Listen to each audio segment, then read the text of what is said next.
It's 1932, and a new radio station is opening. The Marconi 100 kilowatt Athlone on the wireless dial.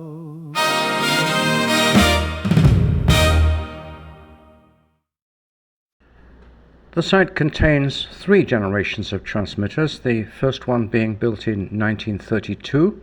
Also has an interesting brown Bavary setup from the 50s. And finally, the Continental Electronics transmitters, which date, I believe, from the 70s, which is a parallel pair of 50 kilowatt Doherty type modulation transmitters, 316C or maybe 317, so I'm not absolutely certain. The site is not open to the general public, unfortunately, and there is good reason for that, in that there are quite a lot of asbestos-containing components which should not be disturbed for obvious reasons, and also there is free mercury present in one of the areas where the high-tension rectifier has lost its vacuum and spilled the mercury out onto its top and the surrounding floor, so best avoided to get too near that. In the early 1930s, I would hazard a guess that, based on the transmitter that I worked on, which was dated 1934 at Burghead Transmitting Station in Scotland, and this transmitter just 2 years previously in Moydrum in Ireland, there was no modulation transformer as we see in later transmitters of the traditional Class C radio frequency plus Class B modulator designs. I'm guessing that the technology for high power main transformers, in other words power frequency transformers, was reasonably developed at the time, because this transmitter contains a large, around 500 kilowatt, I would guess, high tension mains transformer. So it's in 1934, right? 1932. 32? Yeah, 1932. It went on the air just for the Eucharistic Congress. I think it's a little bit earlier than the one I worked on. Yeah. But it's interesting that the HT comes from a transformer-driven system and not from a rotating machine. That really does surprise me, actually. Yeah.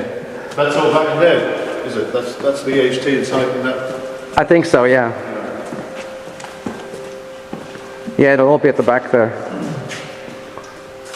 I love the HT enclosure with a sliding gate like that, rather like an old-fashioned lift. It's absolutely wonderful. Yeah. Yes, it is. What an incredible bank of... My God, all those switches up there.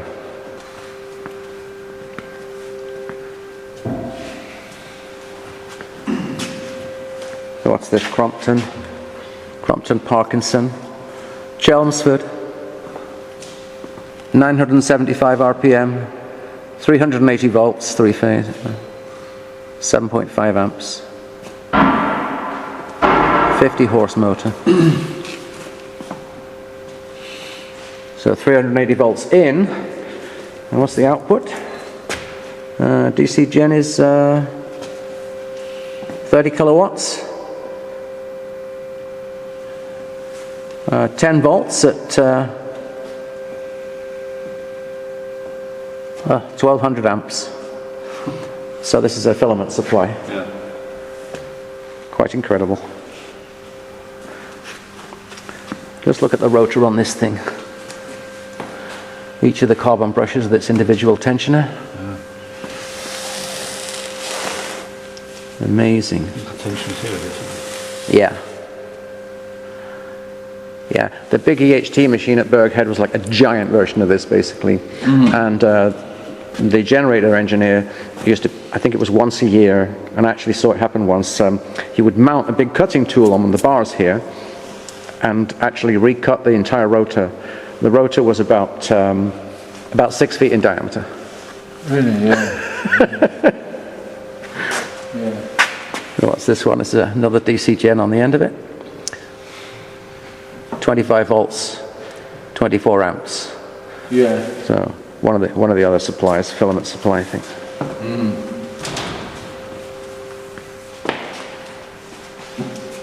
So there's 3 complete sets of filament motor generators.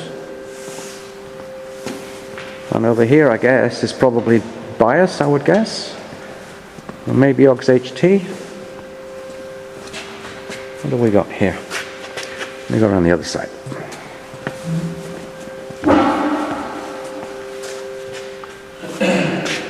Number 1. Love it.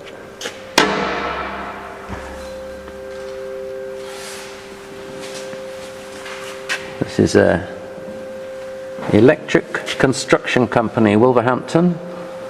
A DC dynamo. How many kilowatts is this?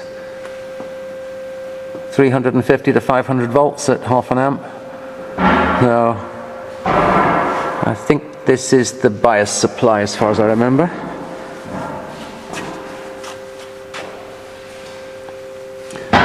.25 kilowatt. This is here we go. 1500 to 2500 volts. 1.25 kilowatts. This is the auxiliary HT generator for the pen stage, I think. Quite incredible. And still rotates. Still lovely and smooth. Sorry? Still lovely and smooth. This is amazing.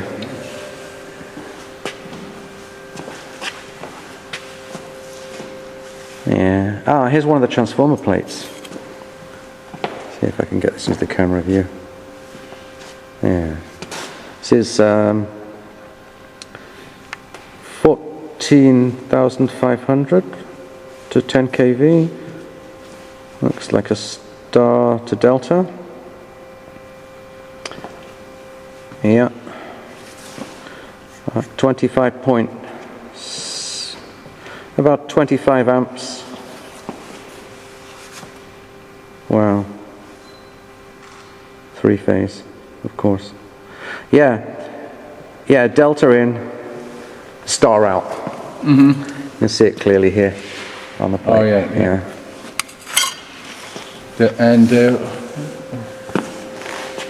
That'll be up. kV. I guess that's up one of the transformers in there, I should think.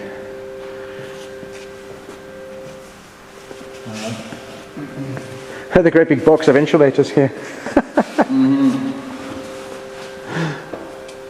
Oh, BBC PIE rack. Complete with giant BBC soldering iron. Oh yeah, that's I used to have one of these. It's a Solon. I think it's a Solon 65 watt. Something like that.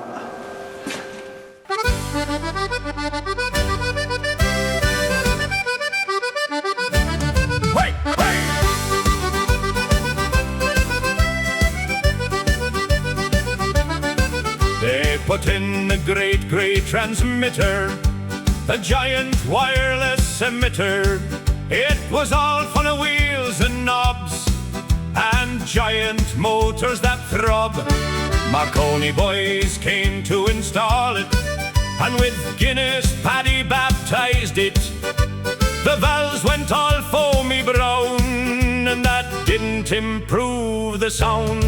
The transmitter is just like me donkey. It's stubborn and sometimes goes wonky.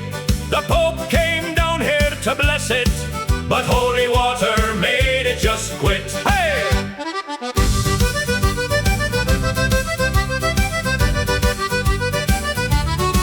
From the green hills of Antrim, hey! The signals go and bouncing. Oh, oh!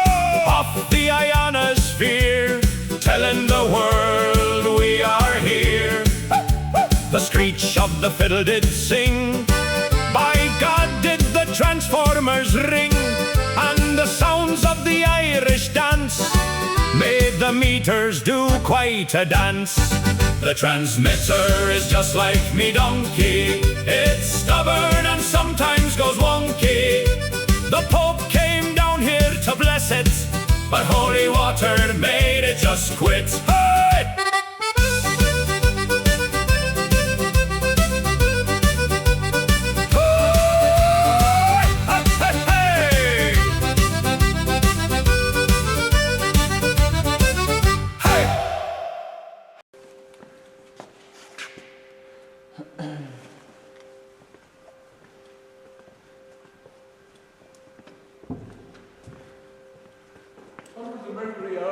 rectifiers doing then? This was generating your...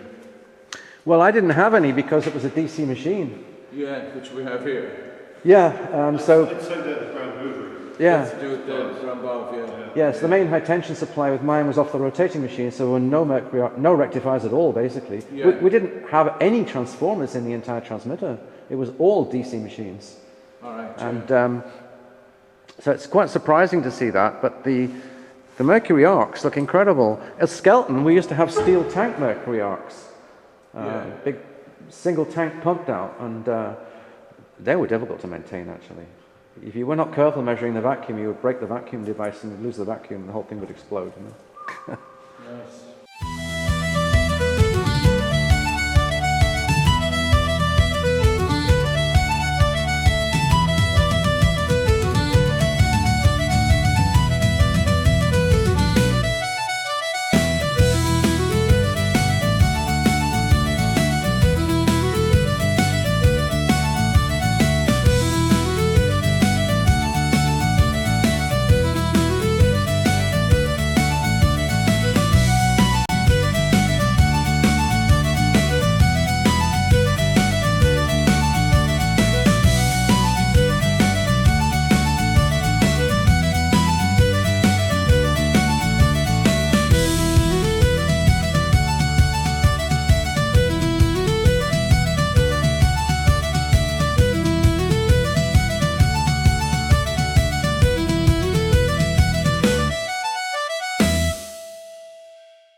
Let's take a look at the Mercury arcs here.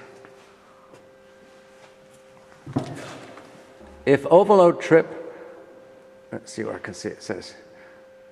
If overload trip has once operated, the starter will not again operate automatically until trip locking lever has been reset by hand. My word. Oh, these are the Mercury arcs you're talking about. Yes. This is by the Watford Electric Manufacturing Company from Watford, England. And I wouldn't want to be anywhere near this when it was operating, that's for sure. Hence all these interlocks, I guess. Yeah. Lovely old. Oh, these are cool. I think these are mercury vapor rectifiers, as I can't see any arc pool. Marconi ones, yeah. Yeah. Oh, they are Marconi, yes. Yeah. Amazing. Hello? Oh, sure, yeah. I am, yeah. That's grand, yeah. I'll be here, yeah. Bye-bye.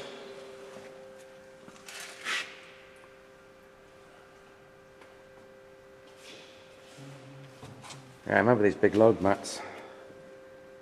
We used to lose these once in a while. One of them would burn out or other. And how was this